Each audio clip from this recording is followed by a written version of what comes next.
Nel mezzo del cammin di nostra vita mi ritrovai per una selva oscura che la diritta via era smarrita.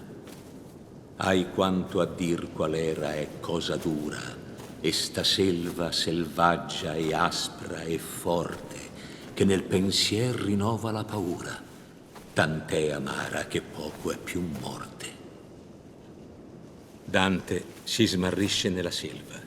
Il male ne blocca l'aspirazione alla conquista della virtù. Il poeta, pellegrino e profeta, incarna il destino dell'umanità intera. Per liberarsi dal male ha bisogno di aiuto.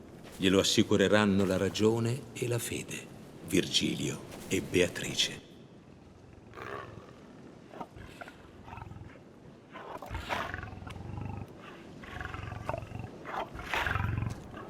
Tre fiere, una lonza, probabilmente un felino dalla pelle maculata che nel Medioevo aveva un significato demoniaco e che rappresenta la lussuria, un leone ed una lupa impediscono a Dante di salire il colle della salvezza.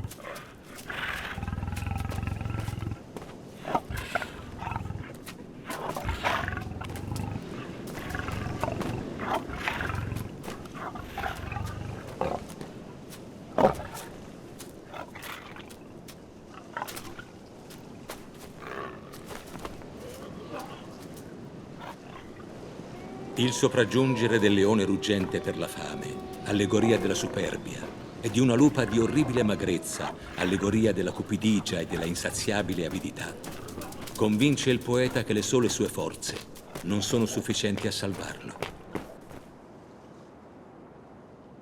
Io son Beatrice che ti faccio andare, vegno del loco ove tornar disio. Amor mi mosse che mi fa parlare. Quando sarò dinanzi al Signor mio, di te mi loderò sovente a Lui. Tacette allora e poi comincia io. O donna di virtù sola per cui l'umana spezie eccede ogni contento, di quel ciel che a minor li cerchi sui, tanto m'aggrada il tuo comandamento, che l'ubbidir, se già fosse m'è tardi, più non te vuò caprirmi il tuo talento. Ma dimmi la cagion che non ti guardi dello scender quaggiuso in questo centro dell'ampio loco ove tornar tu ardi. Da che tu vuoi saper cotanto addentro, dirotti brevemente, mi rispose, perch'io non temo di venir qua entro.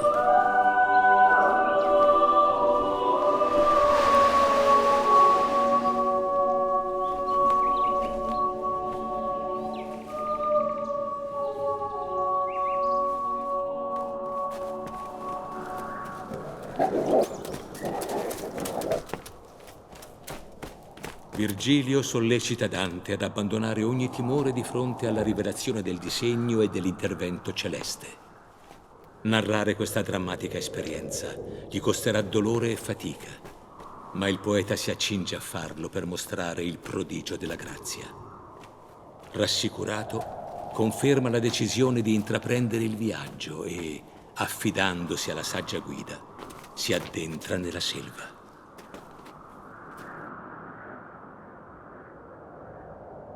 Intrai per lo cammino alto e silvestro.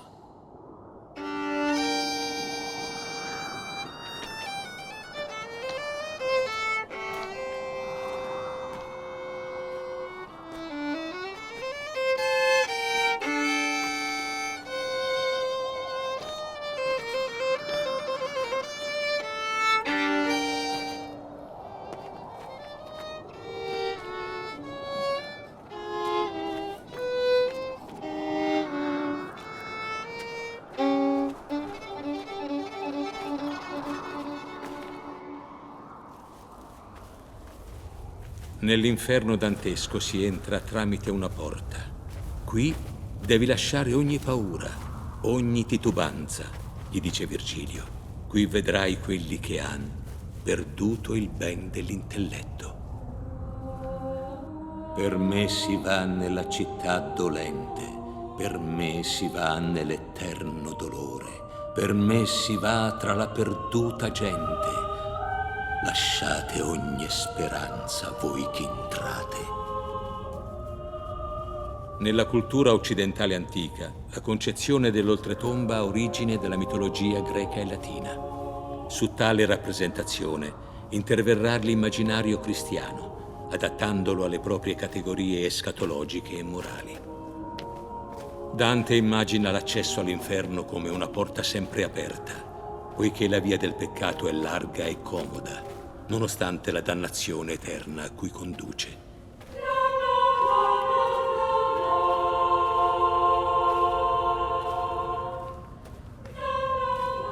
L'Ade pagano era considerato come un immenso spazio tenebroso all'interno della terra, circondato dal grande fiume Stige.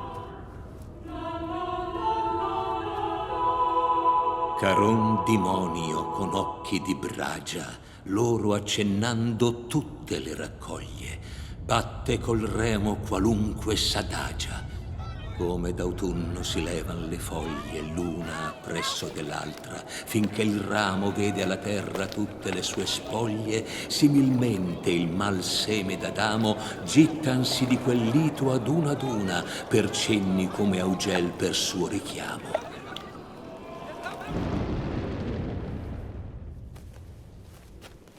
Il risveglio lo coglie oltre l'Acheronte. Visto il suo disorientamento, Virgilio gli ricorda che il viaggio intrapreso è senza spazio e senza tempo e lo conduce verso il primo cerchio.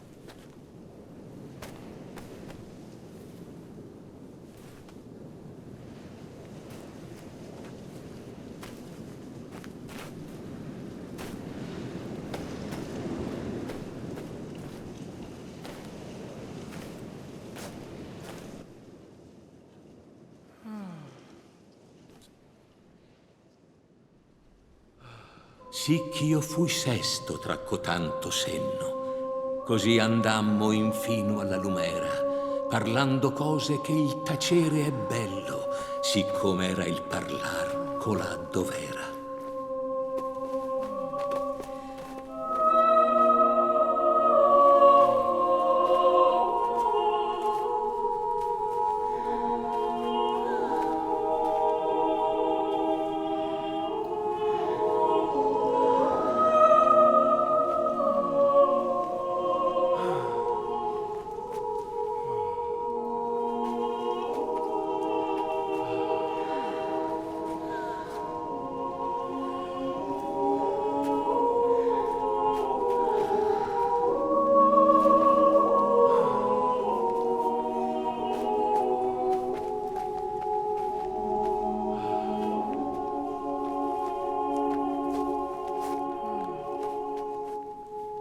Dopo che ebbero parlato tra loro, si rivolgono a Dante con un cenno di saluto e mi fecero ancora più onore perché mi accolsero nella loro schiera, in modo che fui sesto tra cotanto senno.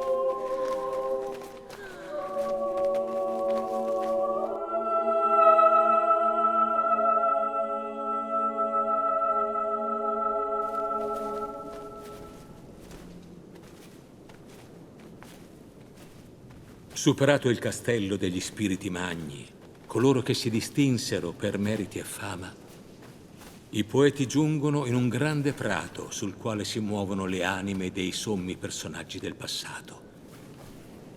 Aristotele, considerato da Dante il più grande tra i filosofi. Socrate e Platone, i fondatori della filosofia morale. Ettore ed Enea, eroi troiani, protagonisti rispettivamente dell'Iliade e dell'Eneide. Cesare e moltissimi altri illustri. Al cospetto di questi personaggi, Dante è pervaso da una grandissima emozione. Ma il tempo è scaduto. I sei poeti si dividono. Dopo un cenno di saluto, Dante e Virgilio si allontanano per proseguire il loro viaggio.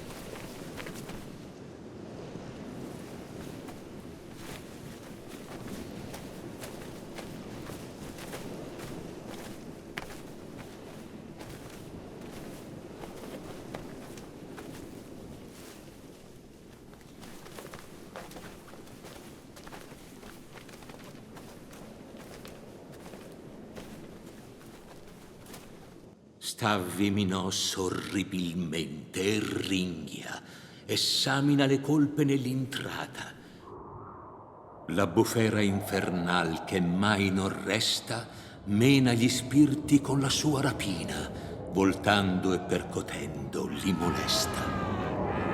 Il paesaggio è cupo, attraversato da pianti, grida di dolore e sconvolto da una bufera incessante che trascina brutalmente i dannati da una parte all'altra del cerchio. Sono i lussuriosi, rapiti per l'eternità dalla forza del vento. In vita furono travolti dalla tempesta amorosa e dalla furia dei sensi, perché incapaci di contenere la passione.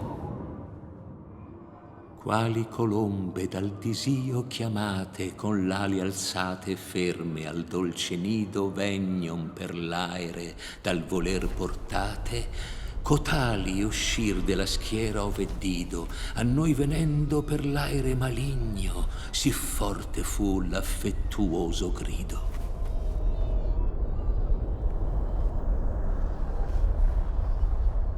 Noi leggiavamo un giorno per diletto di lancialotto come amor lo strinse. Soli eravamo e senza alcun sospetto. Per più fiate gli occhi ci sospinse quella lettura e scolorocci il viso, ma solo un punto fu quel che ci vinse. Quando leggemmo il disiato riso esser baciato da cotanto amante, questi, che mai da me non fia diviso, la bocca mi baciò tutto tremante. Galeotto fu il libro e chi lo scrisse. Quel giorno più non vi leggemmo avante. E caddi come corpo morto cade.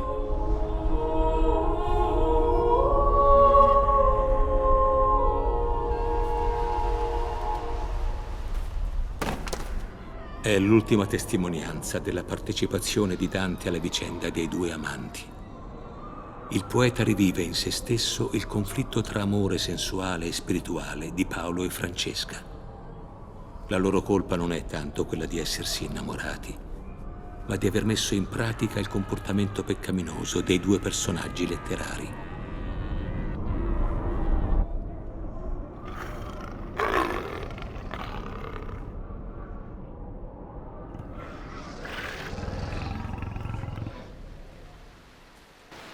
Alla vista dei poeti, Cerbero esibisce un grottesco spettacolo di inutile furore. Virgilio, con una manciata di terra, riesce a placarlo.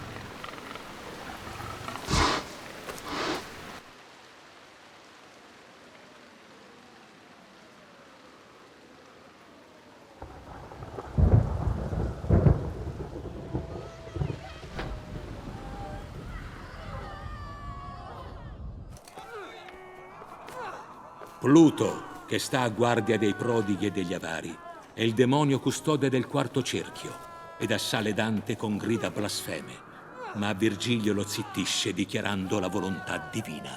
Taci, maledetto, consumati nella tua stessa rabbia.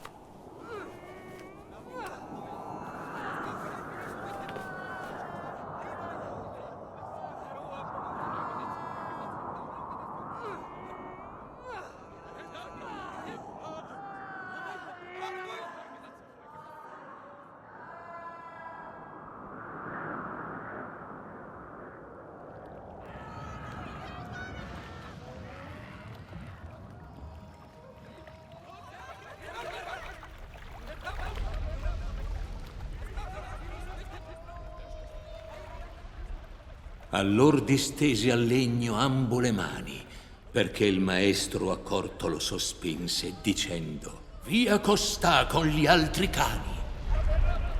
L'Argenti rappresenta l'intera schiera degli iracondi.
Flegias sbarca Virgilio e Dante davanti all'ingresso della città infernale.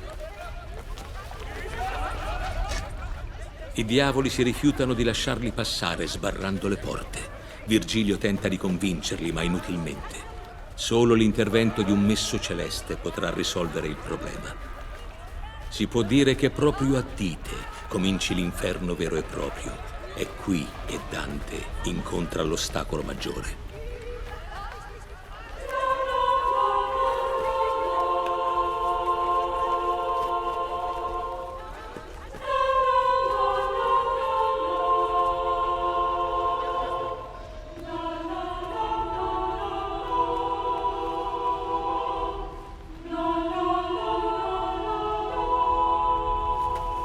Sulla sommità della porta appaiono le tre furie, Megera, Aletto e Tisifone.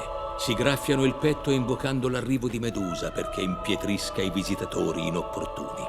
La tensione dei due poeti in attesa dell'aiuto divino è l'indice della difficile battaglia che il bene deve sostenere contro il male. Con il fragore di un vento impetuoso arriva un angelo. Con una piccola verga apre la porta della città. La provvidenza divina non abbandona mai l'uomo di buona volontà.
Oh tosco, che per la città del fuoco vivo ten vai così parlando onesto, piacciati di restare in questo loco.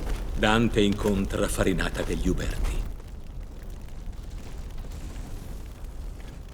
Ed el sergea col petto e con la fronte come avesse lo inferno a gran dispitto. Seppur contrapposti e violentemente polemici per schieramenti avversi, i due personaggi si riconoscono. Con un linguaggio volutamente oscuro, Farinata predice a Dante l'evento drammatico dell'esilio. Infatti il poeta sperimenterà di persona quanto sia difficile tornare in Firenze dopo la sconfitta.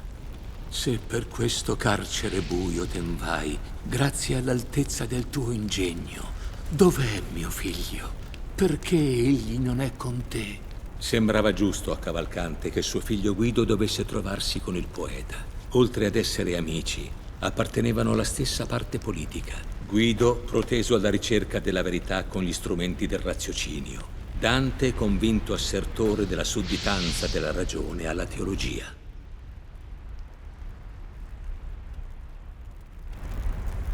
Farinata imperterrito prosegue il suo discorso, riprendendo esattamente da dove era stato interrotto.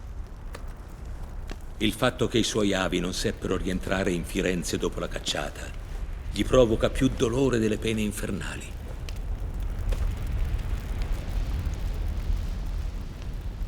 Dante nel frattempo si è reso conto che Cavalcante non sa che il figlio è vivo e ne chiede il motivo a Farinata.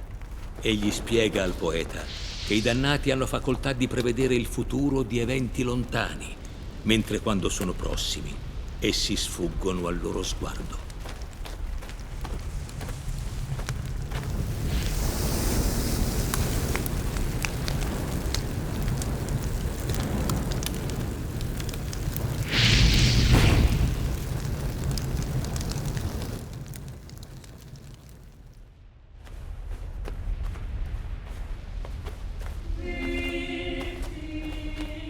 Sul fondo di un cratere, dove il fetore dei cadaveri e dei loro escrementi li avvolge, i due poeti si trovano di fronte alla tomba di Papa Anastasio II, che Fotino condusse all'eresia.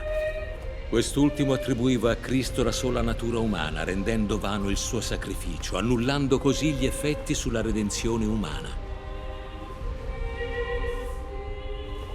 Mentre scendono nei 3 gironi sottostanti, Virgilio spiega che man mano i luoghi infernali si stringono e si fanno più difficili e dolorosi in ragione dei peccati che vi si scontano.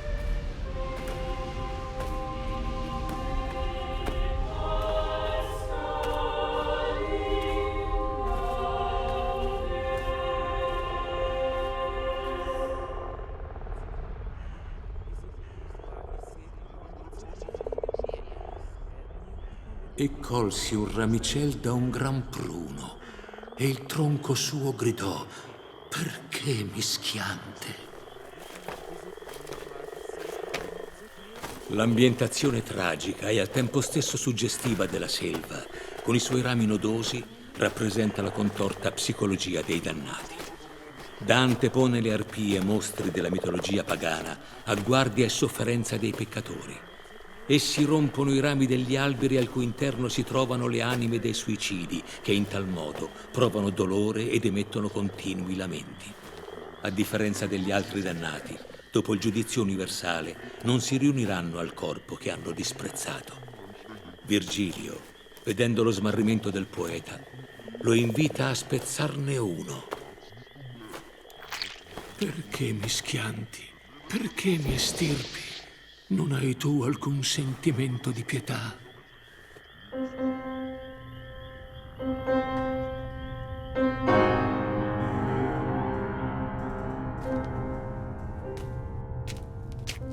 Pier delle Vigne è l'uomo di corte, ma anche il letterato e il poeta, fedele al suo signore. Io son colui che tenni ambo le chiavi del cor di Federigo e che le volsi, serrando e disserrando, sì soavi che dal segreto suo quasi ogni uom tolsi. Fede portai al glorioso offizio, tanto ch'io ne perdei i sogni e polsi. Dante lo riabilita alla memoria dei suoi contemporanei, cancella in lui ogni sospetto di tradimento e lo presenta come personaggio con alto senso della propria dignità e con una vigile consapevolezza della propria colpa.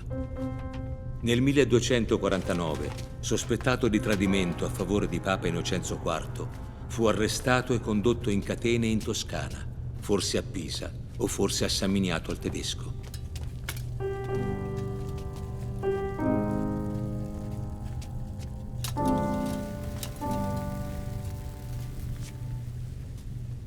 I miliziani dell'imperatore lo accecarono con un ferro arroventato.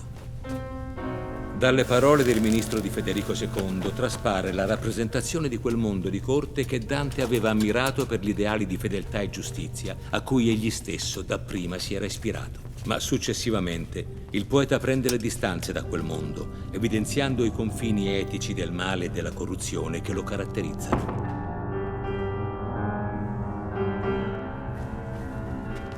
Vittima dell'invidia, dell'inganno e della calunnia, fu indotto al sommo peccato del suicidio.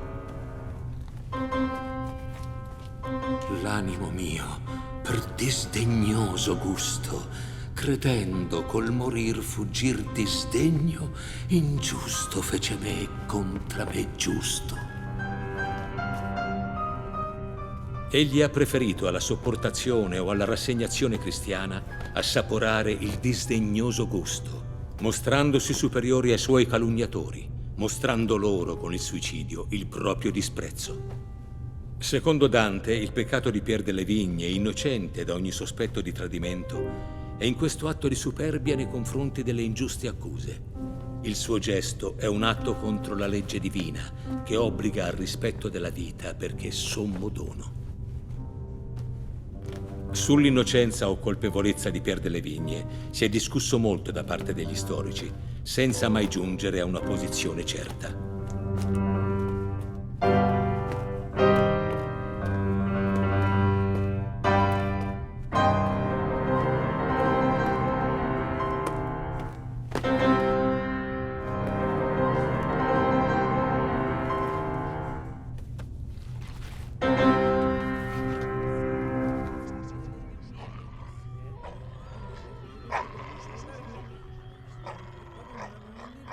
Di rietro a loro era la selva piena di nere cagne, bramose e correnti, come veltri che uscisser di catena. In quel che s'appiattò miser li denti, e quel dilaceraro a brano, poi s'emportar quelle membra dolenti.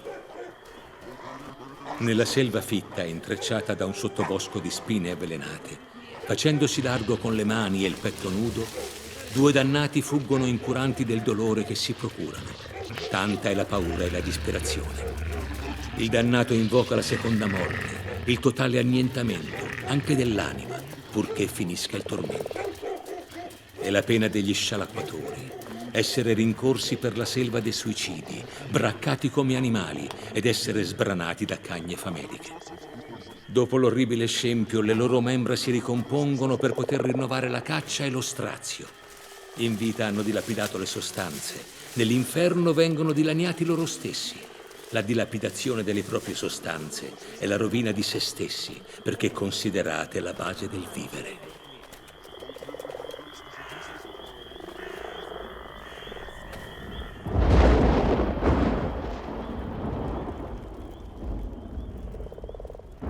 Chi è quel grande che non par che curi lo incendio e giace dispettoso e torto? Ella sen va notando lenta, rota e discende, ma non me ne accorgo se non che al viso e di sotto mi venta. Io sentia già dalla man destra il gorgo far sotto noi orribile scroscio, perché con gli occhi in giù la testa spurgo.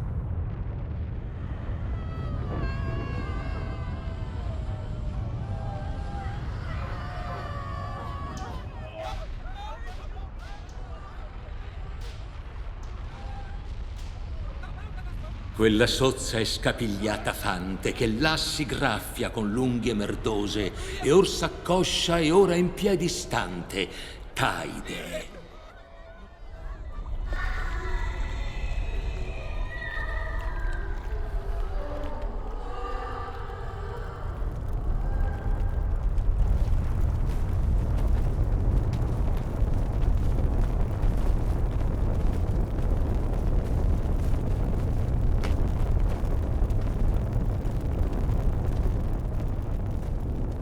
I dannati in questa bolgia sono infilati a testa in giù in cavità scavate nella pietra.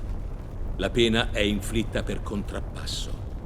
Infatti la posizione rovesciata è simbolo del peccato di coloro che in vita avrebbero dovuto rivolgere i loro interessi verso le cose celesti, mentre si sono interessati alle cose terrene. Il poeta anticipa una dura sentenza di condanna contro questo peccato, verso il quale prova uno sdegno incontenibile, perché i protagonisti sono per la maggior parte ecclesiastici dai nomi prestigiosi. Lupi rapaci li definisce. Tra questi c'è Niccolò III. Fu il primo papa nella cui corte s'usasse palese simonia per i suoi parenti. Il risentimento maggiore nei suoi confronti è dovuto all'intervento nelle vicende politiche di Firenze, apparentemente per mettervi pace, in realtà per intromettersi e condizionare gli affari interni della città.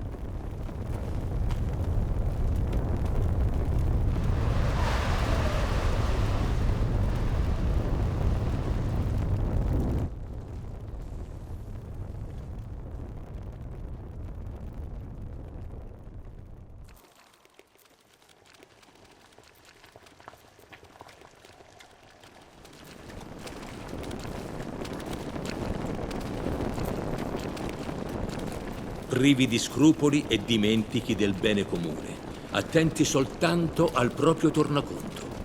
Sono gettati e immersi nella pece bollente, impediti a uscirne dai diavoli che li sorvegliano dalle rocce, pronti a colpirli con i loro uncini.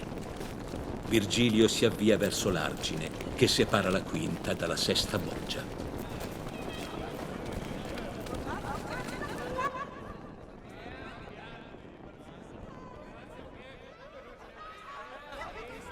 Ma la coda sceglie Barbariccia per scortare i poeti con altri diavoli fino alla sesta bolgia, attraverso un passaggio che non esiste.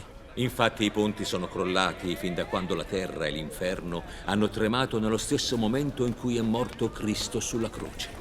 Virgilio chiama a sé Dante, che si avvicina timoroso, mentre i diavoli si divertono a prenderli in giro con linguaggi e atteggiamenti grotteschi. Ad un cenno, Barbariccia ordina al gruppo di muoversi. Lo fa con un gesto rumoroso e sconcio e, come dice il poeta, ed egli avea del cul fatto trombetta. È una parentesi comica molto rara nell'opera dantesca e rappresenta una testimonianza di come Dante sapesse adattare la sua poesia a tutti i generi.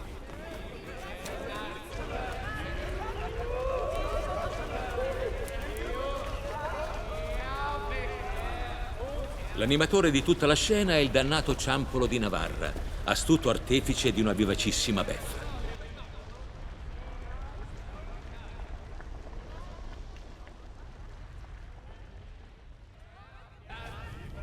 Il ridicolo è doppio, perché a essere raggirati sono proprio quei diavoli che a loro volta tramavano imbrogli a spese dei due poeti. L'astuto barattiere navarrese diventa figura simbolica e rappresentativa di tutta la sua categoria. L'intelligenza degradata in astuzia, una mediocre immoralità al servizio di interessi truffaldini. Ciampolo, acciuffato da un forcone, si ritrova vicino ai due poeti. I diavoli lo scherniscono, ma lui, usando anche all'inferno la sua astuzia, li raggira distraendoli con le sue chiacchiere, mostrando così l'insipienza dei malebranche e in un attimo si getta nella pece, preferendola alle loro sevizie.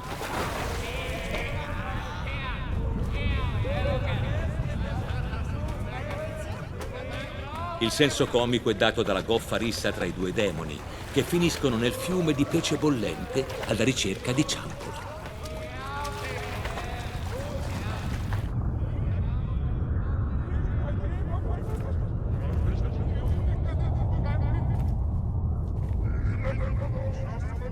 I diavoli, adirati per la beffa subita da Ciampolo, tentano di sfogarsi sui poeti. Arrivano furibondi, tanto che Virgilio afferra Dante precipitandosi nella bolgia successiva.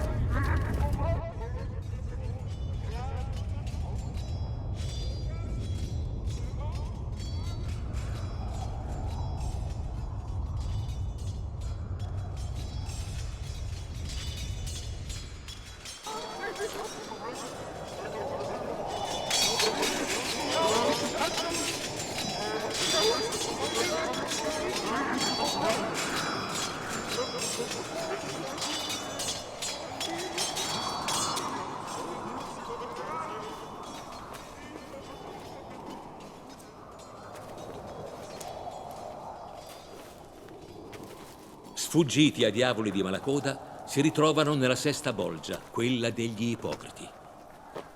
Questi hanno nascosto agli occhi della gente il loro peccato. Sono campioni di doppiezza e finzione. La pena rappresenta bene il contrasto tra l'apparenza e la realtà. Camminano lentamente, imprigionati dentro enormi cappe dorate, all'apparenza leggere all'esterno, ma in realtà di pesantissimo piombo all'interno. Durante il loro procedere calpestano altri ipocriti stesi a terra, crocifissi con 3 pali di legno. Sono Caifa, sommo sacerdote, il suocero Anna e gli altri membri del Sinedrio che condannarono a morte Cristo con falsi pretesti.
Sul fondo della bolgia si offre agli occhi dei poeti un orrido spettacolo. Le anime corrono nude e terrorizzate in una fossa piena di serpenti che le assalgono e le trafiggono, provocando terribili trasformazioni. Tra i dannati più violenti e disumani dell'inferno c'è Vanni Fucci, omicida, ma posto tra i ladri per un furto sacrilego nel Duomo di Pistoia. La sua figura è annunciata dalla trasformazione in cenere. La sua bestialità domina l'atmosfera della scena, in netta contrapposizione con l'atteggiamento sprezzante di Dante. Sentendosi così scoperto nella propria vergogna, Vanni si vendica rabbiosamente, predicendo le disgrazie politiche di Firenze e quelle personali del poeta.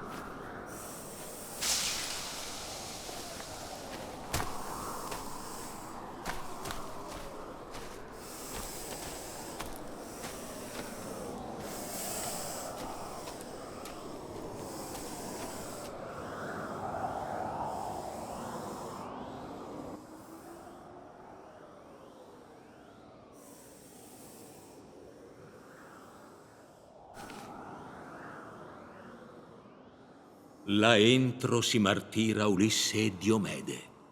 Chi c'è in quella fiammella che nella parte superiore è così divisa? Ulisse e Diomede, risponde Virgilio, che scontano le azioni fraudolente, colpevoli dell'agguato teso a Troia con il cavallo di legno. La sete di conoscenza portò Ulisse a superare i limiti umani fino ad annegare negli abissi.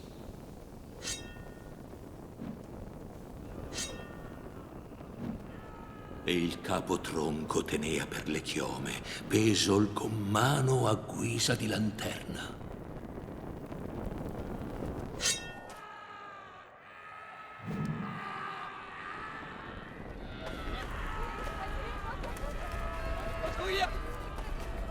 Grida di dolore e puzzo di membra marce accolgono i poeti nella 10ª bolgia, dove i falsari di metalli sono raggruppati a mucchi.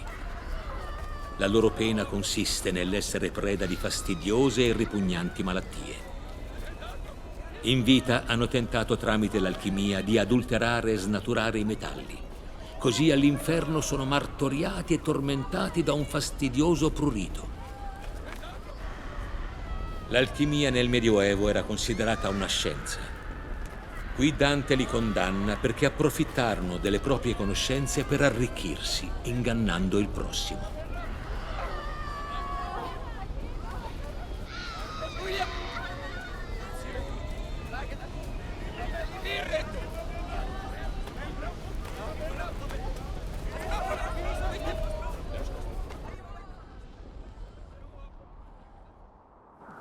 Il peccato dei giganti è l'orgoglio. Essi sono rappresentati nelle loro smisurate proporzioni per creare maggiore contrasto con la condizione di impotenza e assoluta immobilità in cui sono costretti. Sono responsabili e custodi della zona più bassa dell'inferno. Ad Anteo è concessa maggiore libertà di movimento ed è a lui che si rivolge Virgilio per farsi trasportare sul fondo del pozzo infernale. Ma lievemente al fondo che divora Lucifero con Giuda ci sposò.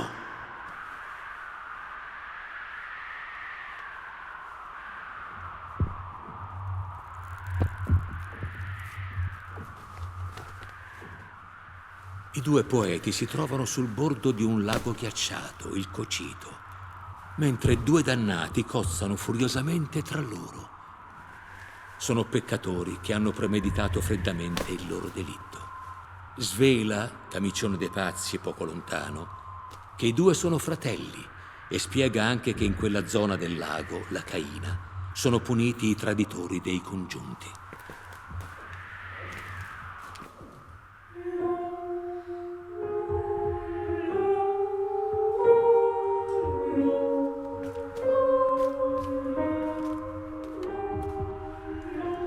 I traditori della patria si trovano nella zona chiamata Antenora. Incombe un'atmosfera di odio, cui non sfugge lo stesso Dante. Camminando colpisce la nuca di un dannato, che imprecando accenna la battaglia di Montaperti. Dante gli chiede inutilmente il nome. Dopo l'ennesimo rifiuto, i due hanno un alterco. Dante gli strappa i capelli, fino a quando un altro dannato gli rivela che si tratta di Bocca degli Abati, il traditore di Montaperti. Nessun sentimento di pietà spira nel cocito. Nessuno vuole essere ricordato. Per un traditore significherebbe accrescere solo il marchio di fabbrica. La bocca sollevò dal fiero pasto.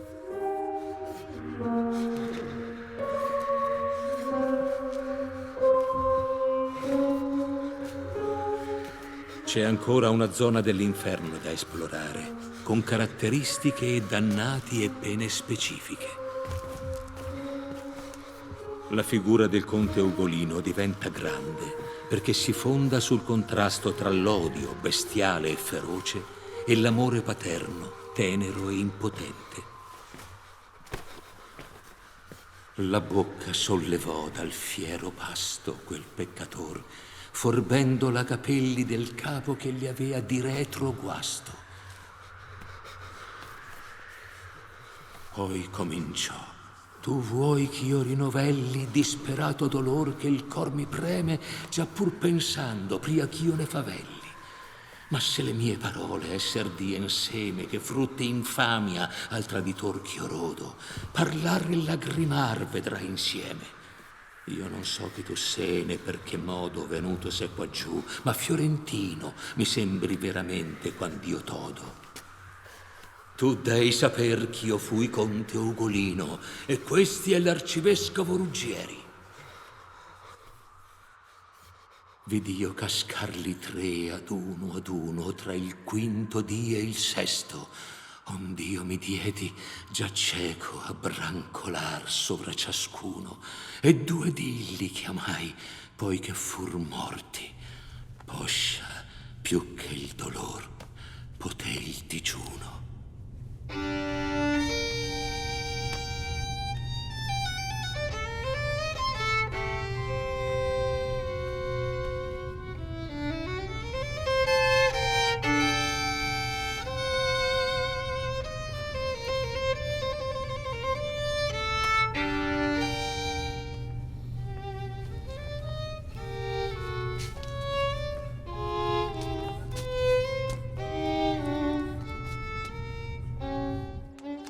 La Torre della Muda, più nota come la Torre della Fame.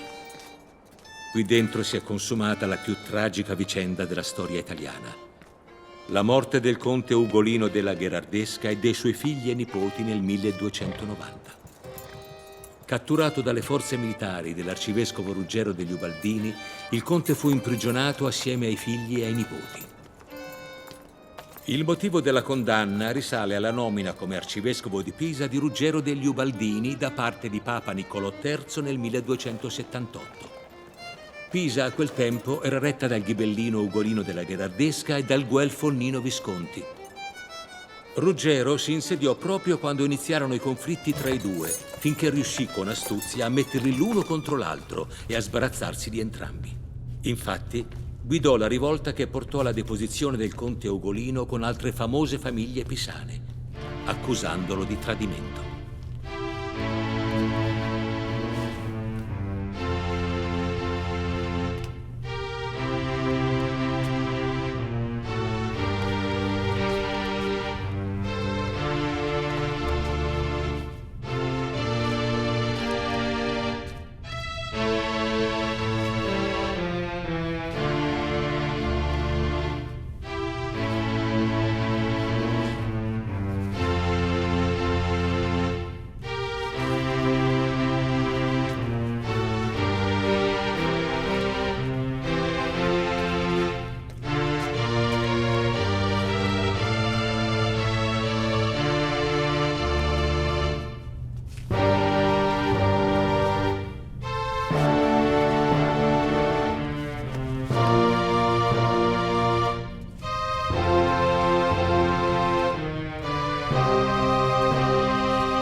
Però quel che non puoi avere inteso, cioè come la morte mia fu cruda, udirai e saprai se m'ha offeso.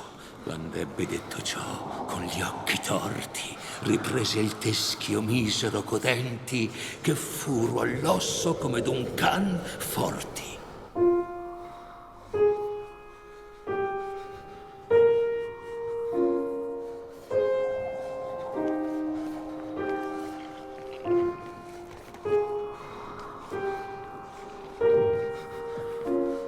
O anime a tal punto spietate, da esservi assegnate la zona infima dell'inferno, toglietemi dal viso le incrostazioni di ghiaccio, perché io possa almeno un poco sfogare il dolore che mi colma il cuore, prima che le lacrime tornino a ghiacciarsi.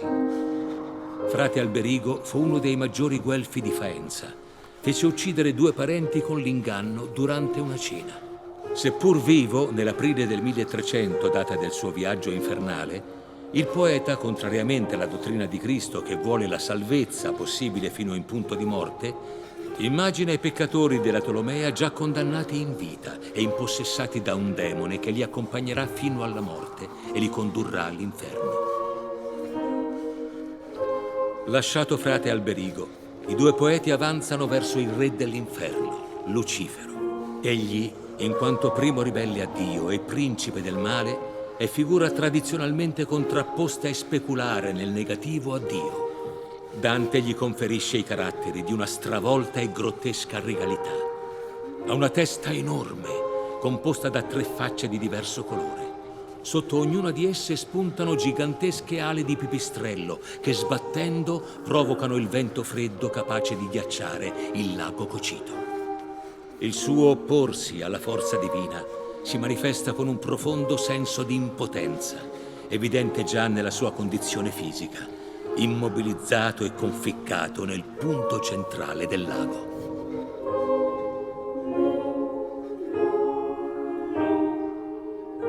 La notte è vicina, occorre ripartire.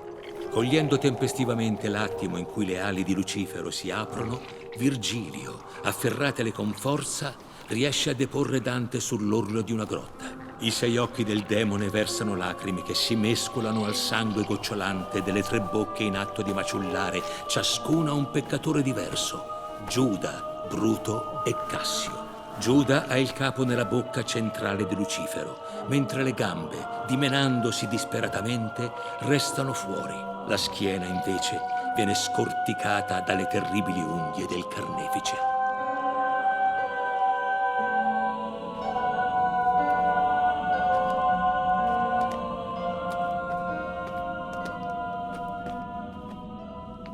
I poeti hanno raggiunto l'emisfero contrapposto a quello che ricopre la terra emersa e sotto il cui più alto punto fu ucciso Cristo. Il piccolo spazio circolare su cui poggiano i piedi costituisce l'altra faccia della Giudecca. Qui è mattino quando di là è sera. Lucifero è confitto nella stessa posizione dove rimarrà in eterno.